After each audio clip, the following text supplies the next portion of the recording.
Subscribe to Infidelity Tales Lab. Now, let's begin. The November rain hammered against the windows of the downtown gym as Harvey Tanner wrapped his hands, preparing for his evening training session. At 42, he still moved with the controlled precision of the Marine he'd been 20 years ago, though the scars on his knuckles told stories he rarely shared. The gym was nearly empty at this hour, just how he preferred it. Boxing had become his meditation after leaving the Corps, a way to channel the restlessness that came from trading combat zones for corporate boardrooms. His phone buzzed. Ashley's name appeared on the screen. "Hey," he answered, tucking the phone against his shoulder while finishing his wraps. "Robbie's staying at my parents' tonight," his wife said, her voice carrying that particular tension that always emerged when discussing her family. They insisted, so they barely see him anymore. Harvey paused, his jaw tightening. Christopher and Pauline Eaton had never approved of him. Not when he'd married their daughter 15 years ago, and certainly not now. To them, he was the rough-edged Marine who'd stolen their precious Ashley away for the country club life they'd envisioned for her. The fact that he'd built a successful security consulting firm after his service meant nothing to people who measured worth in old money and social connections. "He's 17, Ash. He doesn't need babysitting." "I know, but..." She trailed off. They'd had this argument before. Ashley had spent 38 years trying to earn her parents' approval, a losing battle that Harvey had learned not to fight directly. "It's just one night. He'll be fine." Harvey knew that tone. The conversation was over. "All right, tell him to text me if he needs anything." "He will. Love you." After she hung up, Harvey stared at his reflection in the gym's mirror. Robbie was a good kid, honor roll student, star of the debate team, planning to study law at Georgetown. But lately, something had been off. His son had grown quieter, more withdrawn, especially after visits to the Eaton estate. When Harvey asked about it, Robbie just shrugged and changed the subject. He pushed the worry aside and focused on his training, letting muscle memory take over as he worked the heavy bag. But the unease lingered, a sensation he'd learned to trust during his years in reconnaissance. It was the same feeling he'd had in Fallujah, moments before an ambush. The Eaton family had always been prominent in Virginia's old money circles. Christopher Eaton ran a sprawling estate 40 minutes outside the city, where he hosted charity galas and sat on the boards of various foundations. To the outside world, he was a pillar of the community, a devoted family man, a generous philanthropist, a keeper of tradition and values. Harvey knew better. He'd seen the way Christopher looked at him, the barely concealed contempt in those cold blue eyes. He'd heard the cutting remarks disguised as jokes at family gatherings, the constant reminders that Harvey would never truly belong in their world. Pauline was no better, a woman whose smile never reached her eyes, who measured everything by appearances and propriety. But they loved Robbie, or so it seemed. Christopher had taken a particular interest in his grandson over the past year, inviting him to the estate for mentorship sessions, teaching him about investments, business, the responsibilities of carrying on a family legacy. Ashley had been thrilled, seeing it as her parents finally accepting their family. Harvey had been skeptical, but held his tongue. Maybe he was wrong. Maybe the old man was actually trying to build a bridge. The gym closed at 10. Harvey drove home through rain-slicked streets, still unable to shake the feeling that something was wrong. Their townhouse in Arlington was dark except for the porch light. Ashley had already gone to bed. He checked his phone, no messages from Robbie. Stop being paranoid, he told himself. The kid's fine. But sleep didn't come easily that night. At 2:17 a.m., Harvey's phone lit up the darkness of his bedroom. The text message made his blood run cold. "Dad, they won't let me leave. Please help." He was out of bed before the screen went dark, pulling on clothes with the efficiency of someone who'd responded to midnight alerts in war zones. Ashley stirred, confused. "What's wrong?" "Robbie." He showed her the message, watching the color drain from her face. "I'm going to get him. I'm coming with you." "No." His voice was harder than he intended. "Stay here. If I'm not back in an hour, call Ron Jennings." Ron was his former platoon sergeant, now a lawyer who specialized in cases Harvey preferred not to think about. The drive to the Eaton estate felt endless. Harvey pushed his truck faster than he should have, running through scenarios in his mind, each worse than the last. The rain had stopped, leaving the November night cold and clear. The estate's iron gates stood open, unusual for this hour. Security cameras tracked his approach, but no one emerged to stop him. The main house loomed ahead, a colonial revival mansion that Christopher had inherited from his father. Lights blazed in every window, despite the hour. Harvey killed his engine and climbed out, every sense on high alert. The front door opened before he reached it. Christopher Eaton stood in the doorway, still dressed in his customary blazer and slacks despite the hour. In his right hand, he held a leather belt, the buckle catching the light. Harvey's entire body went rigid. His hands clenched into fists, and for a moment, he was back in that village in Afghanistan, staring down at what insurgents had done to a family who'd helped American forces. The same cold fury filled his veins now. Where is he? Harvey's voice was deadly quiet. My grandson is fine, Christopher said, his tone infuriatingly calm. He's simply learning some necessary discipline, something you've clearly failed to provide. Move. Harvey took a step forward. You're on my property, Tanner. I suggest you. Harvey didn't let him finish. He shouldered past the older man with controlled force, not enough to injure, but enough to make his point clear. Christopher stumbled back, shock registering on his face. No one had ever physically challenged him in his own home. Robbie, Harvey's voice echoed through the marble foyer. Where are you? A muffled sound came from upstairs. Harvey took the stairs 3 at a time, his heart pounding. Behind him, he heard Christopher shouting something, but the words didn't register. Every instinct he'd honed in combat was screaming at him to move, to find his son, to end the threat. He found Robbie in what must have been a guest bedroom, sitting on the edge of the bed, his shirt off. The boy's back was a mess of red welts and darkening bruises, some fresh, some older. His face was pale, streaked with tears he was trying to hide. The room tilted. Harvey had seen terrible things in war, had witnessed cruelty that still haunted his dreams. But seeing his own son marked like this ignited something primal in him, something that bypassed all rational thought. Dad, Robbie's voice cracked. Harvey pulled out his phone with shaking hands and took pictures. Evidence. He needed evidence.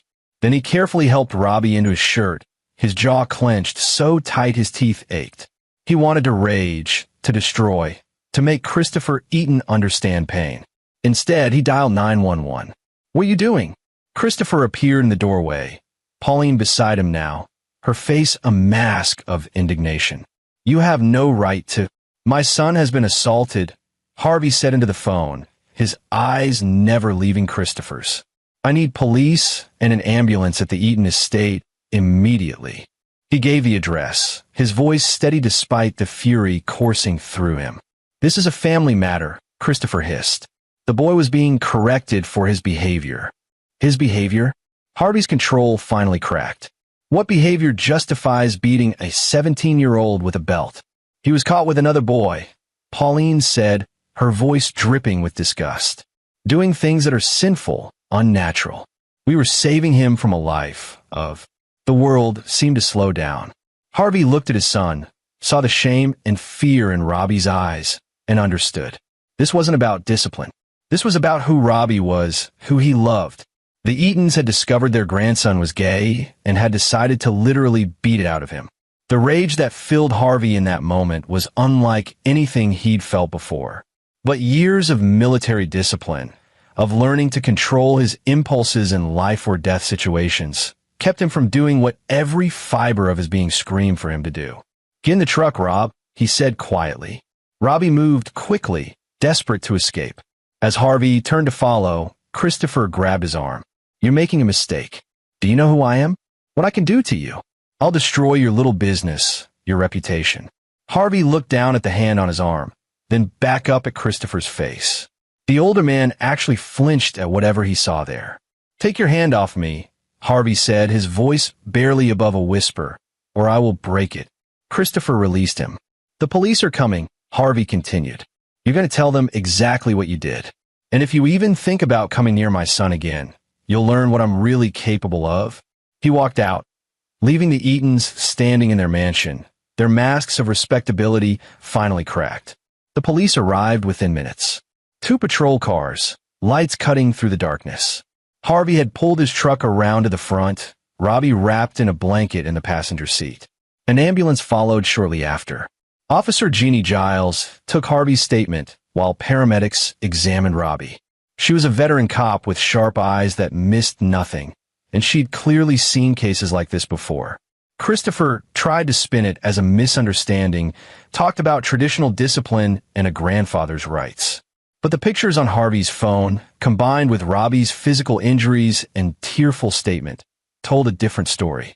"Mr. Eaton," Officer Giles said, her voice professional but cold, "you're under arrest for assault and battery of a minor. You have the right to remain silent." Harvey watched from beside the ambulance as they cuffed Christopher Eaton and put him in the back of a patrol car. Pauline stood on the mansion steps, perfectly still, her face unreadable. But her eyes, when they met Harvey's, held pure hatred. "This isn't over," that look said. Harvey knew she was right. The Eatons had money, connections, lawyers who could make evidence disappear, and witnesses change their stories. Christopher might spend a night in jail, maybe pay a fine. Men like him rarely faced real consequences. But as Harvey climbed into the ambulance with his son, watching Robbie's shoulders shake with silent sobs, he made a silent promise. This wasn't just about legal justice anymore. The Eatons had hurt his child, had tried to break him for being who he was. And Harvey Tanner was going to make sure they paid for that in ways the law never could. The war had taught him patience, strategy, and how to dismantle an enemy piece by piece. He'd fought insurgents who hid behind civilians and rules of engagement. The Eatons hid behind money and social standing. But everyone had weaknesses. Everyone could be broken. He just needed to find out how. The hospital processed Robbie quickly once they understood the situation. A doctor documented his injuries with clinical precision. 17 separate welts, 3 deeper lacerations, extensive bruising across his back, shoulders, and upper arms. Signs of previous trauma that had partially healed. This had been going on for weeks. "How long?" Harvey asked quietly, sitting beside Robbie's bed once they were alone. 2 months. Robbie's voice was hollow. "Since they found out about Marcus." Marcus Chun was Robbie's best friend since middle school. Harvey had always known there was something deeper there, had seen the way his son looked at the other boy. He'd been waiting for Robbie to tell him when he was ready. "Marcus's parents are cool with it," Robbie continued, not meeting his father's eyes. "But Grandpa found some texts on my phone during one of those mentorship dinners. He said I was sick, that I was going to hell unless they fix me." His voice cracked. "They said if I told anyone, they'd make sure you lost your business, that they'd prove you were an unfit father, that they'd take me away from you and Mom permanently." Harvey's hands clenched on the bed's metal railing. "Why didn't you tell me?" "Because I believe them." Tears streamed down Robbie's face. "Grandpa knows judges, lawyers, senators. He said he could make it look like you were abusive, that Mom was incompetent. He had files, Dad.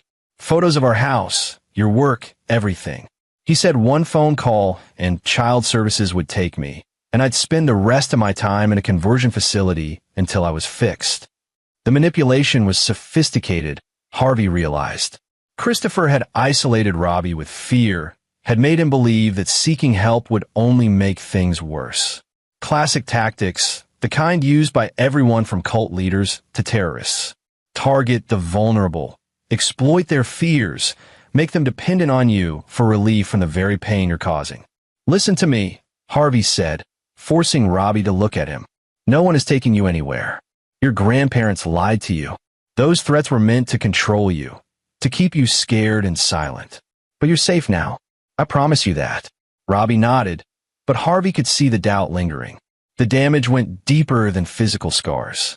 Ashley arrived 20 minutes later, her face pale with shock and fury. She'd always defended her parents, made excuses for their coldness and cruelty. But seeing her son's injuries shattered whatever illusions she'd been clinging to. She held Robbie while he cried, her own tears falling silently. Later, in the hospital hallway, she turned to Harvey. "I'm so sorry. I should have seen it. I should have protected him. We both should have," Harvey said. "But we will now, whatever it takes." She nodded, then asked the question he'd been expecting. "What happens next?" "The police arrested Christopher.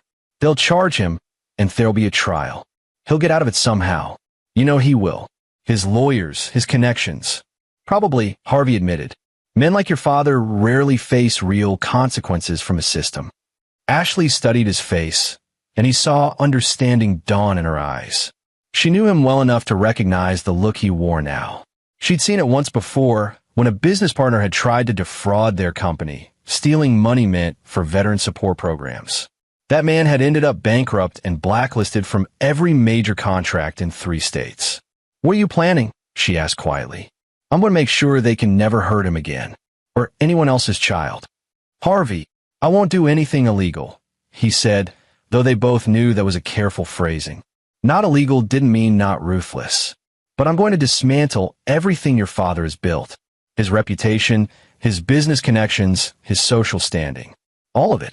Because men like him don't fear jail time or fines. They fear exposure. They fear becoming nothing in the eyes of the people they've spent their lives trying to impress." Ashley was quiet for a long moment, then nodded. "Tell me what you need me to do." That surprised him. "Ash, they hurt my baby," she said, her voice hard in a way he'd never heard before. "I don't care that they're my parents. I don't care about family loyalty or keeping up appearances. They try to destroy my son for being who he is. So yes, tell me what you need. I'm done protecting them." Harvey pulled her close, and for the first time since receiving Robbie's text, he allowed himself to feel something other than fury. Relief. Grief for what his son had endured. But also, underneath it all, a cold determination. The Eatons had made a critical mistake. They'd assumed Harvey Tanner was just some rough-edged Marine who'd gotten lucky in business. They'd underestimated him, dismissed him as beneath their concern. But Harvey had spent 20 years studying human nature, learning how to identify weaknesses and exploit them. He'd built a successful security consulting firm by understanding how people and systems could be compromised. Now he was going to use every skill he'd ever learned to teach Christopher and Pauline Eaton what it meant to target his family. The first step was gathering intelligence. Harvey needed to understand his enemy completely before making his move. That's where Ron Jennings came in. Ron arrived at the hospital an hour before dawn, looking like he'd rolled out of bed and into the nearest suit. They'd served together in Iraq, had saved each other's lives more than once. After leaving the Corps, Ron had gotten his law degree and specialized in criminal defense, though he often joked that his real specialty was navigating the gray areas of the legal system. "Jesus, Harvey," Ron said after hearing the full story. "They really did a number on him. Can they prosecute?" Ron grimaced. "They could try. Assault on a minor, child abuse charges. But Christopher Eaton has Robert Ashford representing him." Harvey recognized the name. Ashford was one of the most expensive defense attorneys on the East Coast, known for getting wealthy clients out of seemingly impossible situations. So he'll walk. Not walk exactly, but he'll plead down, probably to misdemeanor assault, community service, anger management classes, a fine that won't even dent his bank account. The charges might get sealed because Robbie's a minor. In 6 months, it'll be like it never happened. And Robbie? The system will offer counseling, maybe mandate supervised visits, but force them to admit their grandson is gay and they tried to beat it out of him? In court, for public record. Ron shook his head. Ashford will negotiate that away. Probably frame it as a discipline issue that got out of hand, no mention of the real motive. The Eatons protect their image. Robbie gets labeled a troubled teen, and everyone moves on. Harvey had expected as much, but hearing it confirmed made his jaw clench. So the legal system won't actually protect him. The legal system is designed to be impartial, but money buys better impartiality. Ron leaned forward. "But you didn't call me here to ask about legal options, did you?" "No. What do you need?" "Everything you can find on Christopher and Pauline Eaton. Financial records, business dealings, personal history. Any skeleton in any closet. I want to know what they've done, who they've hurt, and what they're most afraid of losing." Ron was quiet for a moment. "You know I have to advise against anything illegal." "I know, and you know that some of what you're asking for could cross lines." "I know that too." Ron nodded slowly. "Okay, but if this goes sideways, I was never involved." "Clear. Crystal." They shook hands, and Ron left. Harvey sat in the waiting room, watching the sun rise through the hospital windows, and began planning. The Eatons had hurt his son in the worst possible way, not just physically, but by trying to destroy his sense of self. They'd used fear and manipulation to make Robbie believe he was wrong, broken, something that needed to be fixed. That kind of psychological damage could take years to heal if it ever did. But Harvey was going to make sure Robbie saw his tormentors fall. Not through distant legal proceedings that could be buried and forgotten, but publicly, completely, in a way that left no doubt about who they really were beneath their masks of respectability. He pulled out his phone and started making notes. The Eaton Empire was built on 3 pillars: money, reputation, and connections. To destroy them, he'd need to attack all 3 simultaneously. But he couldn't just burn everything down indiscriminately. That would make him the villain, give them ammunition to paint him as unstable, vindictive, dangerous. No, this had to be surgical, precise. He needed to expose the rot within the Eaton's world, let them destroy themselves with their own secrets while he guided events from the shadows. Harvey thought back to everything he'd observed over 15 years of family gatherings. Christopher's barely concealed contempt for people he considered beneath him. Pauline's obsession with appearances and social standing. The way they'd talk about their charitable work while privately mocking the people they claimed to help. There had always been something performative about their philanthropy, Harvey realized. Too polished, too perfect. Like everything else in their lives, it was about image rather than substance. He opened his laptop and started searching. The Eaton Foundation, Christopher's primary charitable organization, claimed to support various causes: children's education, veteran services, community development. But Harvey had learned in the Marines that when something looked too good to be true, it usually was. He dug deeper, following money trails and board connections.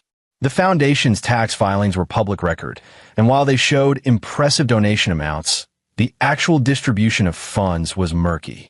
Administrative costs seemed unusually high. Several of the organizations receiving donations were themselves run by Eaton family friends. Interesting. Harvey made more notes, cross-referencing names and amounts. A pattern began to emerge. The Eaton Foundation wasn't just about charity, it was a social engineering tool, a way to maintain influence and curry favor with the right people. Donations went to organizations that could provide value back to the Eatons, either through business connections or political influence. It wasn't illegal, necessarily, but it was deeply cynical, using charity as a transactional tool rather than genuine philanthropy. And if Harvey could expose that, could show the community exactly how the Eatons manipulated their generosity for personal gain, it would crack the foundation of their social standing.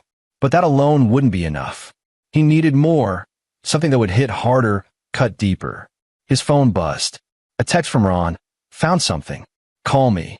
Harvey stepped outside the hospital and dialed. Ron answered immediately. Tell me you're sitting down, Ron said. I'm standing in a parking lot. What did you find? Christopher Eaton served on the board of 3 private schools over the past decade.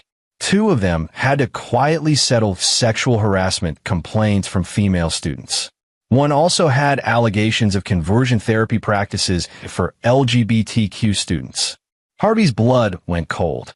He knew, more than knew. I found sealed court records, took some creative research that show he actively blocked investigations into both situations. Pressured victims' families to stay quiet, threatened to destroy their reputations if they went public. One family did anyway, and suddenly the father lost his business and the mother lost her teaching position. Can you prove the connection? With the right resources and a few well-placed subpoenas? Maybe. But Harvey, this is dangerous territory. These are powerful people protecting powerful people. If you start pulling on this thread, they'll fight back hard. Harvey thought of Robbie, lying in a hospital bed with welts across his back. He thought of how many other children might have suffered because Christopher Eaton valued his reputation and connections over their safety. Send me everything you've got, he said. I'll take it from here. Harvey, I know the risks. Send it. After hanging up, Harvey stood in the cold November morning and felt the pieces of his plan begin to click into place. He wouldn't just expose the Eatons' cruelty to their own grandson. He'd reveal a pattern of behavior, a history of protecting abusers and silencing victims. He'd show that what happened to Robbie wasn't an isolated incident born of religious conviction or concern for a grandchild's well-being. It was part of who Christopher and Pauline Eaton fundamentally were, and he was going to make sure everyone knew it. Over the next week, Harvey moved with purpose. Robbie was released from the hospital and came home to rest, surrounded by support. Ashley took leave from her job to be with him. Marcus visited daily, and seeing the two boys together, Robbie, finally able to be himself without fear, reinforced Harvey's resolve. Meanwhile, Harvey pulled in favors and resources. He hired Chi McKee, a private investigator who specialized in financial forensics.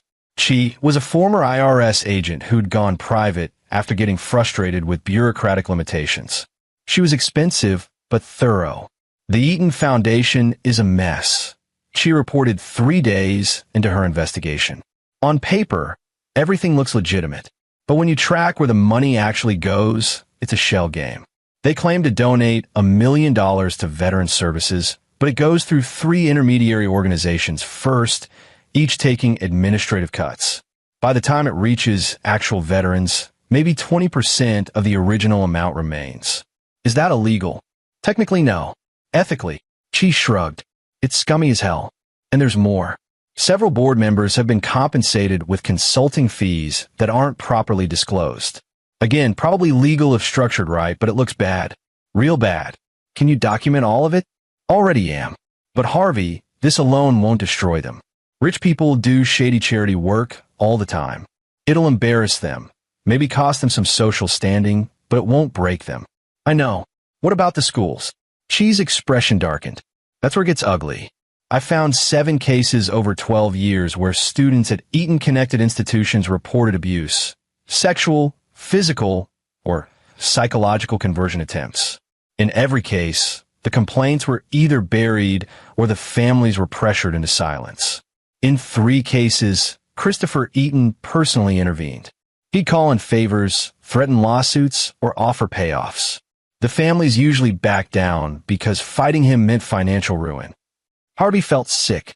7 children. 7 families that Christopher had silenced to protect his image and his connections. The evidence is solid? He asked. Solid enough. I've got emails, financial records showing payments, testimony from 2 families willing to come forward now if they have protection. But Harvey, prosecuting this would be nearly impossible. Most of the statutes of limitations have passed, and Eaton has enough lawyers to tie this up for years. I'm not looking to prosecute. She studied him carefully. What are you looking to do? I'm going to let everyone know who Christopher Eaton really is. No lawyers, no courtroom tricks, no sealed records. Just the truth laid out where everyone can see it. That's going to make you a target. I'm already a target. The Eatons just haven't started shooting yet. The preliminary hearing for Christopher's assault charges was scheduled for the following week. As Ron had predicted, Robert Ashford had already begun negotiations for a plea deal. Misdemeanor assault, anger management classes, probation. No mention of the real motive, no public examination of what he'd actually done. Harvey attended the hearing with Ashley and Robbie. Christopher sat at the defense table looking every inch the respectable grandfather, wearing a somber suit and an expression of appropriate concern. Pauline sat in the gallery behind him, her face composed, giving nothing away. When their eyes met Harvey's, he saw no remorse. Only cold calculation and barely disguised contempt. The hearing lasted 20 minutes. The prosecutor, a young woman named Doreen McCullough, presented the basics of the case. Ashford countered with character witnesses, community leaders who spoke of Christopher's dedication to charity and family.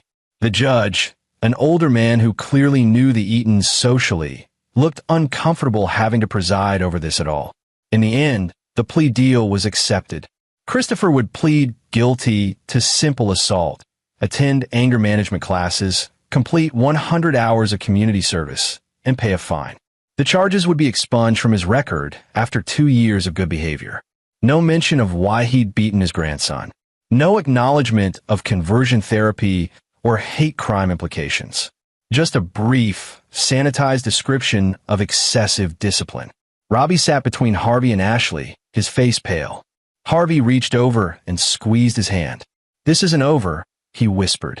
"I promise you that." Outside the courthouse, Christopher held a brief press conference. His lawyer had clearly coached him well. "I deeply regret that a private family matter has become public," Christopher said, his voice carrying just the right note of gravitas. "I love my grandson very much, and I acknowledge that my actions, though well-intentioned, were inappropriate. I accept the court's decision and look forward to reconciling with my family." The gathered reporters ate it up. A few asked about the nature of the discipline, but Ashford smoothly redirected, emphasizing privacy concerns and family healing. Within 24 hours, the story would be buried beneath other news, forgotten by everyone except those directly involved. Harvey watched from across the street, his expression unreadable. Christopher glanced his way once, a small smile playing at his lips. He thought he'd won, but the real war was just beginning, and Christopher had no idea what was coming. That evening, Harvey sat in his home office and reviewed everything Chi had compiled. Financial irregularities in the Eden Foundation, board connections to schools with abuse cover-up histories, testimony from families Christopher had silenced, email correspondence showing his direct involvement in burying complaints. It was damning material, but how to use it effectively? If he just leaked it to the press, the Edens would circle the wagons, hire crisis management, and spin the narrative. They'd portray themselves as victims of a vindictive son-in-law, use their connections to discredit sources, and bury the story beneath legal threats and counter-accusations. No, Harvey needed something more sophisticated. He needed to create a situation where the Eatons' own actions would expose them, where their attempts to defend themselves would only make things worse. He thought back to his military training. When facing a fortified position, you didn't assault it directly. You created multiple pressure points, forced the enemy to spread their defenses thin, then exploited the gaps. Harvey pulled up a list of the Eden Foundation's major donors and board members. These were the people who gave Christopher his social power, who enabled his influence. If Harvey could make them question their association with the Edens, could plant seeds of doubt about where their donations were really going and who they were really supporting, the foundation would begin to crumble from within. He started drafting emails, carefully worded inquiries sent from anonymous addresses. Questions about the foundation's financial practices, about administrative costs, about Christopher's involvement in the school board scandals. Each email included just enough verifiable information to prompt concern, but not so much as to make the source obvious. Within days, board members began asking questions. Foundation meetings grew tense. Donors started requesting detailed financial breakdowns. Meanwhile, Harvey reached out to Jeannie Giles, the police officer who'd arrested Christopher. Over coffee at a quiet diner, he showed her what she had uncovered about the school abuse cover-ups. "This is way above my pay grade," Jeannie said, scanning the documents. "But I know someone who might be interested. Marla Berry at the State Attorney General's office. She's been building a task force on institutional child abuse cover-ups. Would she talk to me? Probably, especially if you come bearing this kind of evidence." Jeannie looked at him carefully. "But be straight with me, Harvey. What's your endgame here? Is this about justice or revenge? Can it be both? Not if you want a clean outcome. Revenge makes you sloppy, makes you cross lines you shouldn't. I've seen it before." Harvey considered lying, but Jeannie deserved better. "They try to break my son, try to make him hate himself for who he is. And when that didn't work fast enough, they beat him. Then they stood in front of a judge and made it seem like they were the victims of an overzealous prosecution." He met her eyes. "So yes, I want revenge. But I also want to make sure they can't do this to anyone else's child." Jeannie nodded slowly. "I'll set up the meeting with Marla. But Harvey, keep your hands clean. Let the system do its job this time." The system gave Christopher Eaton a slap on the wrist. Then give the system better ammunition. What you've got here could actually lead to real charges, real consequences. Don't screw that up by going vigilante. Harvey thanked her and left, knowing she was right, but also knowing that whatever the state attorney's office did would take months, maybe years. And in the meantime, the Eatons would continue their lives, continue their influence, continue to hurt people while hiding behind respectability and money. He needed to move faster. The next pressure point was social. Christopher and Pauline's standing in Virginia society depended on their image as pillars of the community. Harvey needed to tarnish that image to make association with them toxic. He reached out to Willie Fry, an old friend from the service who now worked in public relations. Willie had a talent for understanding how information spread through social networks, both online and offline. "You want to wage a whisper campaign," Willie said after hearing Harvey's plan. "Make people question the Eatons without directly attacking them." Exactly. It's doable, but it requires patience. You plant seeds, let them germinate naturally. Push too hard and it backfires, makes you look like the aggressor.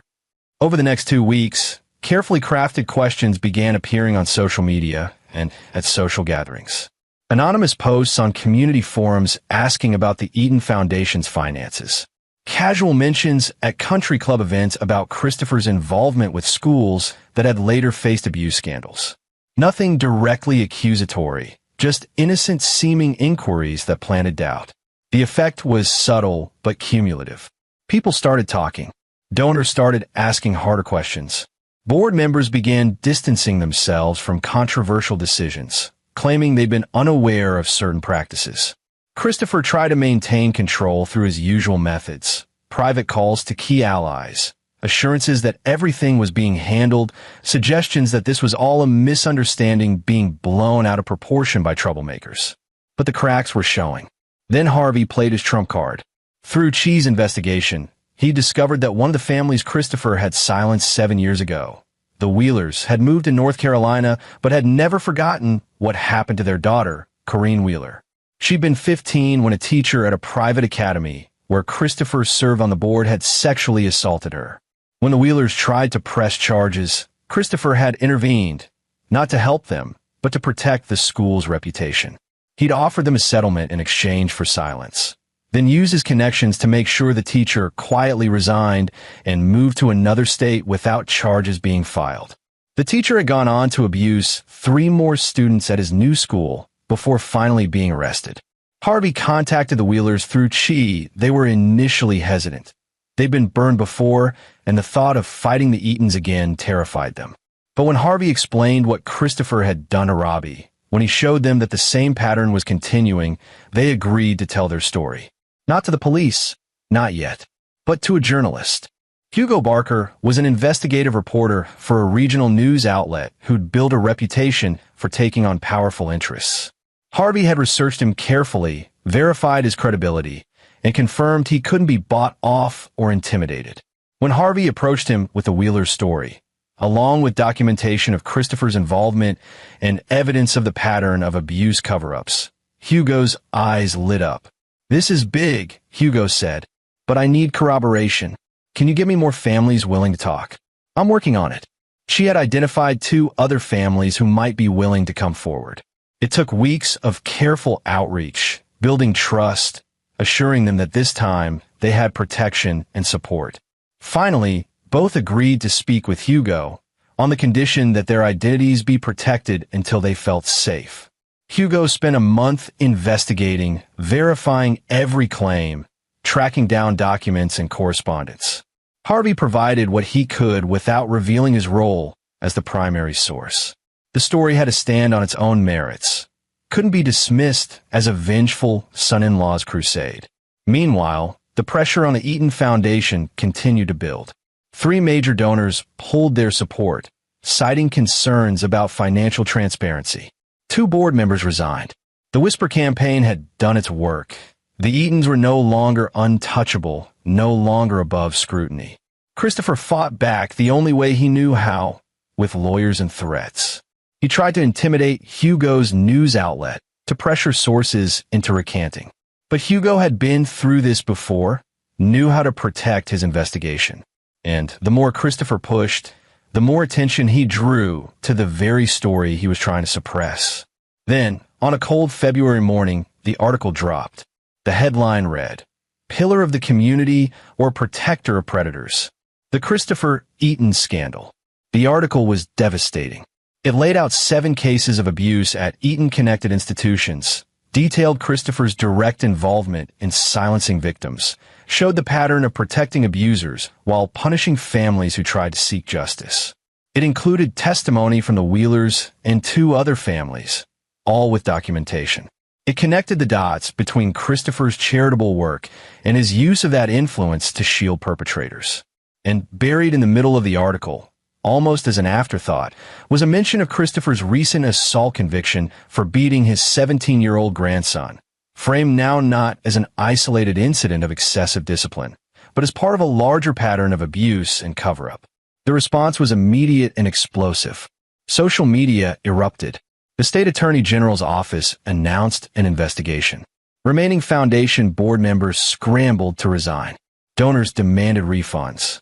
Journalists descended on the Eaton estate like locusts. Christopher tried to hold another press conference, but this time his lawyer couldn't control the narrative. Reporters asked pointed questions about specific cases, about emails showing his involvement, about families he'd threatened. His carefully constructed image of the benevolent patriarch shattered in real time, broadcast live across multiple news channels. Harvey watched from home, Robbie beside him on the couch. His son's physical injuries had healed, but the psychological wounds were taking longer. Robbie was in therapy now, working through the trauma of what his grandparents had done. But seeing them exposed, watching their empire crumble, seemed to help. "Dad," Robbie said quietly, "did you do this?" Harvey considered lying, but he'd promised himself he'd never lie to his son, not about important things. "I helped make sure the truth came out," he said carefully. "The people who were hurt by your grandfather deserved to have their voices heard." "Good," Robbie said, and something in his voice reminded Harvey of himself at that age. A hard edge that came from learning too early that the world wasn't fair, that bad people sometimes wore respectable faces. Over the following weeks, the investigation expanded. The State Attorney General's office filed charges against Christopher for witness intimidation and obstruction of justice related to the school abuse cases. Federal prosecutors began examining the Eaton Foundation's finances for potential fraud. Civil lawsuits piled up from victims' families. But what destroyed the Eatons most completely wasn't the legal consequences. It was the social exile. Their friends stopped returning calls. Country club memberships were quietly revoked. Invitations to galas and charity events dried up. The community that had once elevated them now shunned them, not out of moral outrage necessarily, but because association with them had become toxic to one's own reputation. Pauline tried to maintain her dignity, tried to pretend that nothing had changed. But Harvey saw the cracks when they passed each other at a grocery store one day. She looked diminished, older, her perfect composure finally broken. She didn't speak to him, but the hatred in her eyes was palpable. She blamed him for everything, he realized. Not Christopher for his actions, but Harvey for exposing them. Good, he thought. Let her hate me. At least she'll never hurt another child. The legal proceedings dragged on for months. Christopher fought every charge, every lawsuit, burning through his fortune on legal fees. His lawyers were good, but the evidence was overwhelming. In the end, he took a plea deal, 5 years in prison for obstruction of justice and witness tampering. Not nearly long enough for what he'd done, but more than men like him usually faced. At his sentencing, he was given the opportunity to make a statement. He stood before the court, looking smaller somehow than Harvey remembered, and offered a generic apology that mentioned accountability and learning from mistakes, but never actually acknowledged what he'd done wrong. The judge wasn't impressed. "Mr. Eaton, your actions protected predators and silenced victims. You used your position and influence to allow abuse to continue. The harm you've caused extends far beyond the immediate victims to their families and communities. You betrayed every principle you claim to uphold. The court sentences you to 5 years in federal prison, to be followed by 5 years of supervised release." Christopher's face went white. He'd been expecting a lighter sentence, had believed until the end that his lawyers could negotiate something better. The reality of prison, of genuine consequences, seemed to finally penetrate his armor of entitlement. As marshals led him away, his eyes found Harvey in the gallery. The hatred there mirrored Pauline's, but underneath it was something else, fear. Christopher Eaton, who had spent his life wielding power over others, was about to spend 5 years powerless. Harvey felt no satisfaction in that moment, only a grim sense of completion. Justice wasn't really about revenge, he'd learned. It was about stopping bad people from continuing to do harm. Christopher's imprisonment wouldn't undo what he'd done to Robbie or to the other children he'd failed to protect, but it would prevent him from hurting anyone else for at least 5 years. And maybe that was enough. The Eaton Foundation dissolved within 6 months. The estate had to be sold to cover legal fees and civil settlements. Pauline moved to a small condo in Maryland, away from the Virginia society that had once worshipped her. She never spoke to Ashley or Robbie again, never acknowledged any wrongdoing, never expressed remorse. Ashley grieved the loss of her parents, not who they actually were, but who she'd hoped they might become. Therapy helped. So did Robbie's progress. Her son was thriving now, openly dating Marcus, excelling in school, talking about his future with hope instead of fear. One evening, 6 months after Christopher's sentencing, Harvey found Robbie in the garage, examining the old heavy bag Harvey used for training. "Can you teach me?" Robbie asked. "Boxing. Yeah, I want to be able to defend myself." And he hesitated. "I want to be strong like you." Harvey felt his throat tighten. "You're already strong, Rob. Surviving what you went through, coming out on the other side, being willing to tell your story. That takes more strength than throwing punches." "Maybe, but I want both kinds of strength. The kind that survives and the kind that fights back." So Harvey taught him. They spent evenings in the gym, working combinations and footwork. Robbie proved to be a natural, quick, and strategic in his approach. More importantly, it gave them time together, a way to rebuild their relationship after the trauma of the past year. One night, after a particularly good session, Robbie asked, "Do you ever regret what you did? Going after them so hard?" Harvey thought about it carefully. "I regret that it had to happen at all. I regret not seeing what they were doing to you sooner. But going after them, making sure they face consequences? No, I don't regret that. Even though it hurt, Mom. Your mother is stronger than she looks. And she deserved to know the truth about her parents, even though it hurt." Robbie nodded, processing that. Then, the other kids they hurt, the ones who came forward for the article. Did any of them ever thank you? "I didn't do it for thanks. And they don't know I was involved." Hugo protected his sources. "But you helped them." "I hope so." They wrapped up the session and headed inside. Ashley had dinner waiting, a normal Tuesday evening that felt almost miraculous after the chaos of the past year. As they ate together, talking about Robbie's upcoming college applications and Ashley's latest project at work, Harvey allowed himself to believe that maybe they'd actually made it through intact. His phone buzzed. A text from Ron. Christopher's appeal was denied. He's officially going to serve the full sentence. Harvey showed it to Ashley, who read it and nodded silently. They discussed many times whether the punishment fit the crime, whether 5 years was enough for everything Christopher had done. They concluded it probably wasn't, but it was more than nothing, and in a system that often let powerful men walk free, that mattered. "What about grandmother?" Robbie asked, having seen the text over Ashley's shoulder. "She's living quietly in Maryland," Ashley said. No charges were filed against her. Apparently, the prosecutors couldn't prove she was directly involved in the cover-ups. "But she knew," Robbie said. "She knew what grandfather was doing to me. She helped.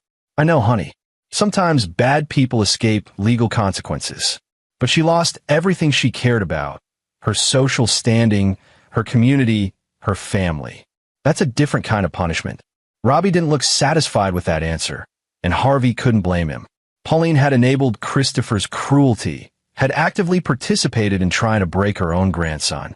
That she'd avoided prison seemed fundamentally unjust. But Harvey had learned during his military service that justice wasn't always clean or complete. Sometimes you had to accept partial victories, knowing that perfect accountability was impossible. Still, he kept tabs on Pauline. Through Chi, the investigator reported that Pauline was isolated, shunned by her former friends, living on a modest income after most of the family wealth had been depleted by legal fees and settlements. She tried to maintain contact with some of her old social circle, but the association with the scandal made her toxic. People she considered friends for decades wouldn't return her calls. It wasn't prison, but it was its own kind of exile. And for someone like Pauline, for whom social standing had been everything, it might be worse than a jail cell. Months turned into a year.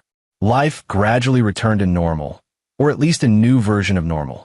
Robbie graduated high school with honors and was accepted to Georgetown's pre-law program. He and Marcus were planning to attend together, had already found an apartment near campus. At Robbie's graduation party, Harvey stood on the deck watching his son laugh with friends, openly affectionate with Marcus, unashamed of who he was. The transformation from the broken boy in that hospital bed to this confident young man felt like a miracle. "Thank you," Ashley said, joining him. "For what?" "For protecting him. For making sure they couldn't hurt him anymore." She took his hand. "I know you did things you probably shouldn't have. Used methods that weren't entirely legal. But you saved our son." Harvey squeezed her hand. He'd broken laws, technically, privacy violations, potentially illegal surveillance, manipulation of public perception. If someone investigated his actions thoroughly enough, he could face charges. But he'd been careful, kept his hands clean enough, used intermediaries, and maintained plausible deniability. And he'd do it all again in a heartbeat. "He saved himself," Harvey said. "All I did was make sure the people who try to break him face consequences." "Still," Ashley said. "Thank you." They stood together, watching Robbie blow out birthday candles, surrounded by people who loved and accepted him exactly as he was. This was what Harvey had fought for. Not revenge, not punishment, though those things had their place. But this, safety, peace, the freedom for his son to live openly and without fear.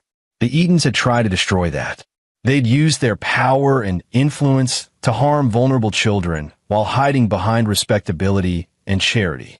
They believed themselves untouchable, protected by money and social connections. Harvey had proven them wrong. He dismantled their empire piece by piece, exposed their cruelty, and ensured they faced consequences. Not perfectly, not completely, but enough. Enough that Robbie could sleep safely at night. Enough that other children might be protected from similar predators who wore masks of respectability. As the party wound down and guests began leaving, Robbie pulled Harvey aside. "I got an email today," he said, "from someone named Corrine Wheeler.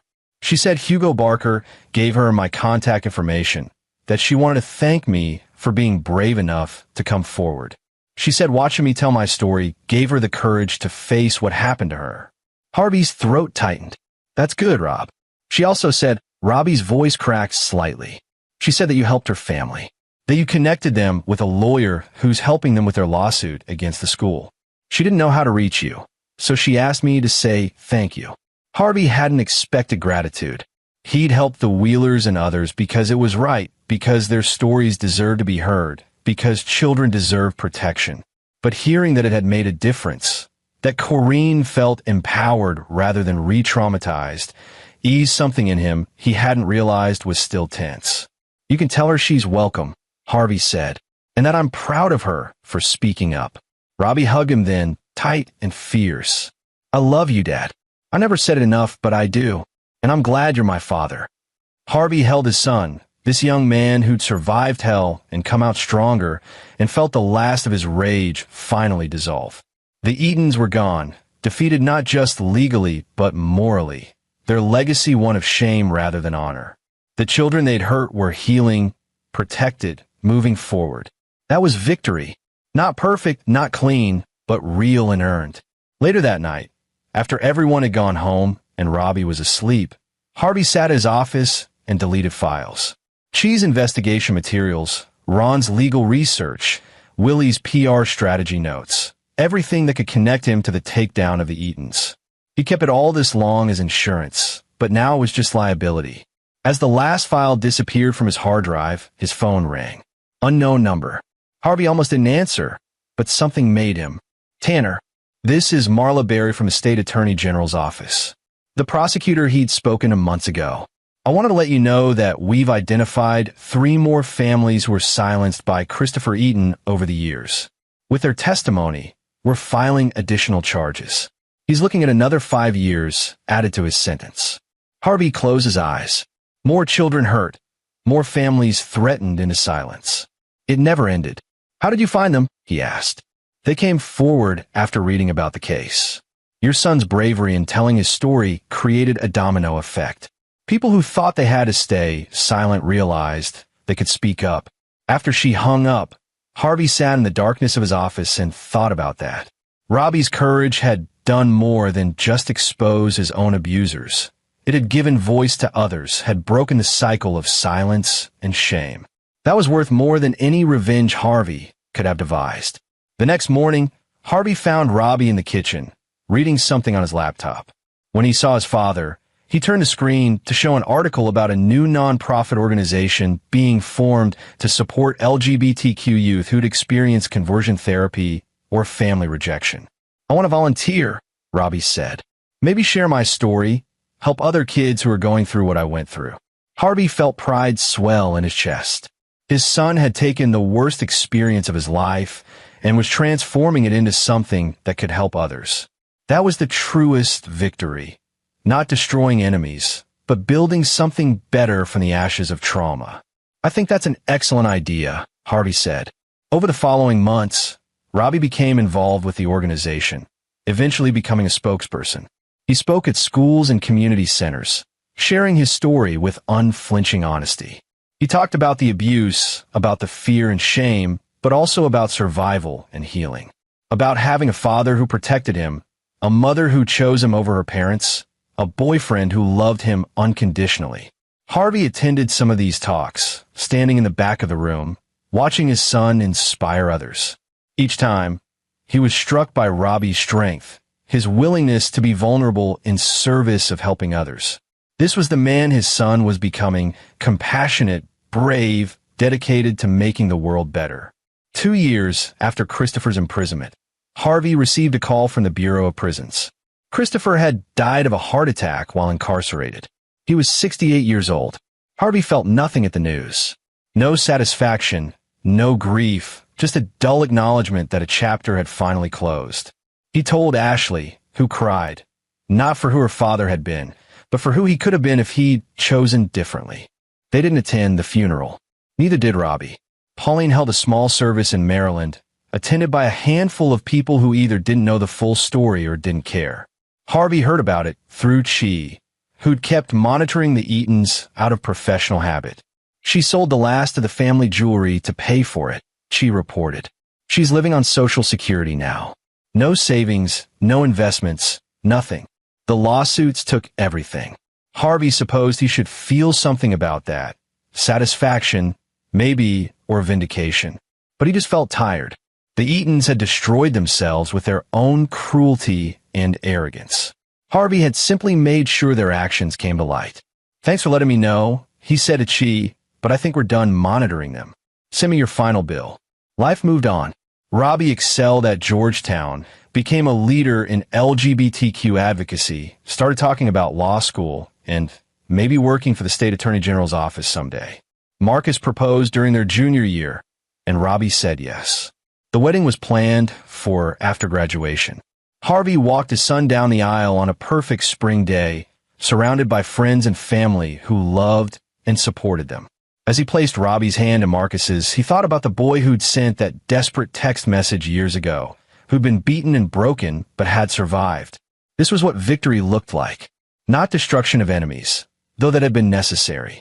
But this, his son, happy and loved and free to live authentically. The Eatons had tried to destroy that, and they had failed. During the reception, as Harvey danced with Ashley, she asked, "Do you ever think about them?" He knew who she meant. Sometimes. Not often. Do you regret any of it? Harvey thought about the methods he'd used, the lines he'd crossed, the revenge he'd orchestrated. He thought about Christopher dying in prison and Pauline living in poverty and isolation. He thought about the other families he'd helped find justice, the children who'd been protected because predators were exposed. No, he said finally. I'd do it all again. Ashley nodded, accepting that. They'd both changed over the past years, had grown harder in some ways, but stronger in others. They'd learned that sometimes protecting the people you love meant being willing to fight dirty, to cross lines that polite society insisted should never be crossed. Harvey had been a Marine, trained to protect and defend. When his son was attacked, he'd done what he was trained to do: identified the threat, neutralized it, and ensured it couldn't harm anyone else. The methods were different. The battlefield was social rather than military, but the principle was the same. And he'd won. Not perfectly, not without cost, but definitively. The Eatons were gone, their legacy destroyed, their victims validated and supported. Robbie was thriving, building a life of purpose and meaning. That was enough. As the night ended and guests departed, Robbie hugged Harvey one last time before leaving for his honeymoon. "Thank you for everything, Dad," he said. "For protecting me, for believing me, for making sure they couldn't hurt anyone else." "You don't have to thank me for that," Harvey said. "That's what fathers do." "Not all of them," Robbie said quietly. "I'm lucky to have you." After everyone left, Harvey and Ashley stood alone in the empty reception hall. The battle was over. The war was won. The family was safe and whole and moving forward. Harvey Tanner had done what he set out to do. He'd protected his son, destroyed those who'd hurt him, and ensured justice was served. The methods had been questionable, the tactics ruthless, but the outcome was right. And sometimes that was all that mattered. And there you have it. Another story comes to an end. What did you think? I'd love to hear your thoughts in the comments below. If you enjoy this story, consider joining our community by subscribing. It means the world to us. For more stories like this one, check out the recommended videos on screen. And I'll see you there.